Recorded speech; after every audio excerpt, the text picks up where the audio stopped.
Hallelujah! Praise the lord. ప్రభు అయిన యేసుక్రీస్తు నామములో మీకు అందరికీ వందనాలు తెలియజేస్తున్నానండి. ప్రభు అయిన దేవుని యందు మనం ఎంత బలంగా ఉంటామో అంత బలంగా ముందుకు సాగగలుగుతాం. హల్లెలూయా! అవును కదండీ! మన జీవితంలో చిన్న చిన్న సమస్యలను చూసి మనం భయపడిపోతున్నప్పుడు సాతాను ఇంకా మనల్ని భయపెట్టాలని చూస్తూ ఉంటాడు.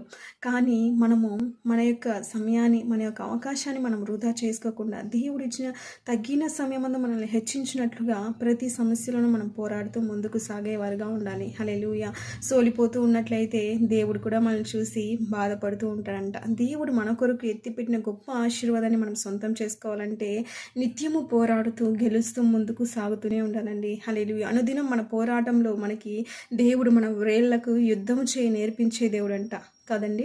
మన జీవితంలో మనం యుద్ధం చేయడాన్ని నేర్చుకోవాలి. నిర్గమకాండం 14వ అధ్యాయం 14వ వచనంలో మనం చూస్తున్నాం కదా, యుద్ధము యెహోవాది అని సెలవిస్తున్నాడు దేవుడు. కాబట్టి యుద్ధం మీరు కాదు, యుద్ధం మనము కాదు, దేవుడే జరిగించబోతున్నాడు. కాబట్టి యుద్ధం మనం చేయాల్సిన అవసరం లేదు. జస్ట్ నిలబడితే చాలు, దేవుడే మన పక్షాన యుద్ధం చేయ దేవుడై ఉన్నాడు. ప్రతి అవసరతలలో ప్రార్థనతో మనం ముందుకు సాగినట్లయితే చాలు, మనం ఇష్టపడితే చాలు, దాన్ని మనం పోరాడేటువంటి శక్తిని దేవుడు మనకి అనుగ్రహిస్తాడు. ఈ కొద్దిపాటి మాటలను దేవుడు దీవించి మిమ్మల్ని ఆశీర్వదించును గాక. God bless you all.